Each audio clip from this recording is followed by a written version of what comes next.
अब हम लोग ये जानेंगे मेरे प्यारे students, how we are able to walk. हम लोग चल फिर कैसे सकते हैं, दौड़ते हैं कैसे दौड़ सकते हैं। इसके लिए तो एक फैक्टर चाहिए, friction between ground and our feet. ये होना चाहिए। हम लोग फ्रिक्शनलेस जगह पे गिर जाते हैं क्योंकि हम लोग वहाँ पे फोर्स अप्लाई नहीं कर पाते हैं। जहाँ फ्रिक्शनलेस है, ऑयली प्लेसेस है, गिर जाते हैं। आइस फ्रिक्शनलेस माना गया, 98% फ्रिक्शनलेस होता है, तो हम लोग आइस पे नहीं चल सकते हैं। इसीलिए उस पर स्केटिंग करने के लिए स्केटिंग शूज़ रहता है। तो हम लोग जब चलना चाहते हैं तो चलने के लिए भी न्यूटन्स लॉ की ज़रूरत पड़ती है। हम लोग वेरी इजीली चलते हैं, हम कहते चल रहे हैं, लेकिन Newton's law, third law, help us to move on the ground. कहीं भी चलने के लिए हवा में हम लोग थोड़ी चल पाएंगे, एयर में हम लोग नहीं चल सकते हैं। हवा में कुछ न कुछ चाहिए, फ्रिक्शन का प्लेस, और फ्रिक्शन मिलेगा तो कहीं भी हम लोग चल लेंगे। तो चलना, motion, movement, how we are able to move, कैसे मूव करते हैं, देखते हैं हम लोग कैसे मूव करते हैं। भाई एक चीज़ और होती है कि जब हम लोग चलते हैं तो हमारा वेट घट भी जाता है, खड़ा रहते हैं तो हमारा वेट बढ़ जाता है। ये भी आपको समझ में अभी आ जाएगा हमारा इस वीडियो से कि वॉकिंग ऑफ ए मैन कैसे मूव करता है। ये हम लोग ले रहे हैं, फिगर बना रहे हैं, और ये ग्राउंड है। This is not mirror, this is ground. ये ग्राउंड है। इस ग्राउंड पे हम लोगों को चलना है। चलने के लिए क्या करते हैं, एक पैर पे तो यहाँ खड़ा रहते हैं, इस पैर पे ऐसे खड़ा रहते हैं हम लोग, ठीक है। दूसरे पैर को हम लोग क्या करते हैं कि इस डायरेक्शन में ये पैर जो है, दूसरा पैर यहाँ से ऐसे डालते हैं, ठीक है। हम लोग चलते हैं तो इस तरीके से आगे पीछे पैर को, एक को पीछे एक को आगे, खड़ा है तो एक पैर आगे बढ़ाते हैं, उसके बाद पिछले वाले पैर से पुश करते हैं, पीछे जो है लेग उससे हम लोग पुश करते हैं, okay. This is the leg on which we are standing, and other leg is along this direction,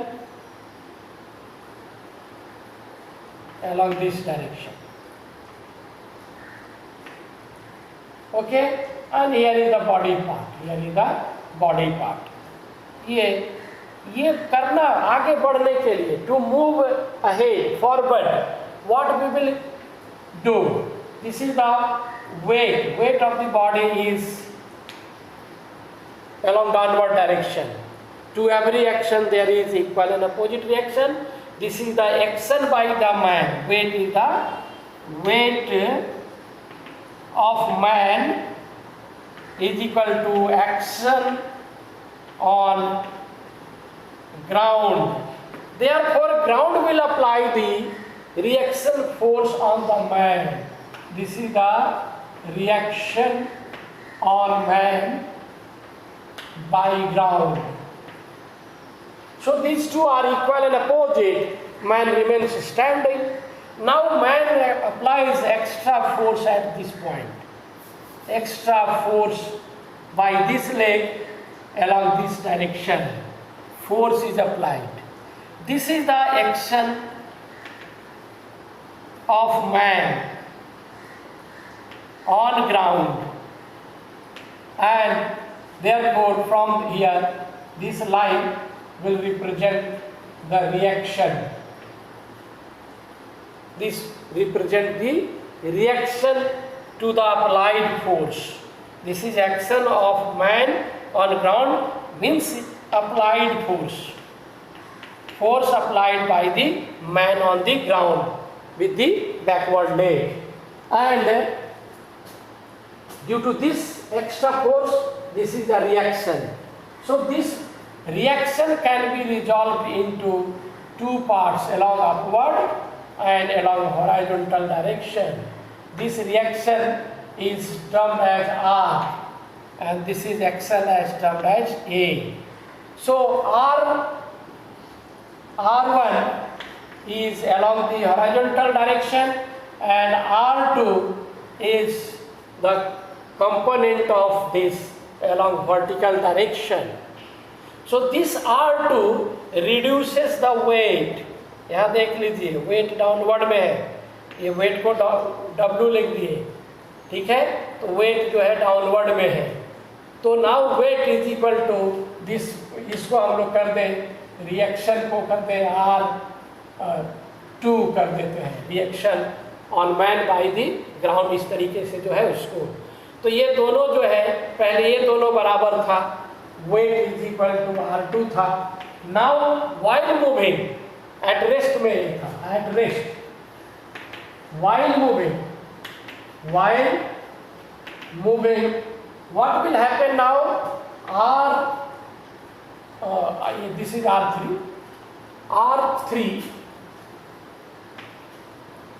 then while moving what will happen? R3 plus R2 both balances this weight, so this weight, so you can see here weight is equal to, previously this was R3, now this is equal and opposite, this is equal and opposite. Therefore while moving this extra force R2 is acting on it, it will reduces its initial weight. Now its weight is called as apparent weight. Now these are balanced by this, only this is the component which is free, इसके opposite में कोई forces नहीं लग रहे हैं। So this R1 is responsible to move the man ahead, इसी से आदमी आगे बढ़ता है, इसी फोर्स यही रिस्पॉन्सिबल होता है। और ये कहाँ से आया? It is due to the force applied by the backward leg, back leg, and due to that reaction is acting, and due to reaction जो है, रिएक्शन का कंपोनेंट R1 ये आगे हमको ले जाता है, और R2 ये रिड्यूसेस द वेट, इसके अपोजिट लग जाते हैं। तो पहले का वेट से इतना कम हो गया है वेट, अब चलने में भी आसान हो जाती है। इस तरह से हम लोग चल पाते हैं। Thank you very much.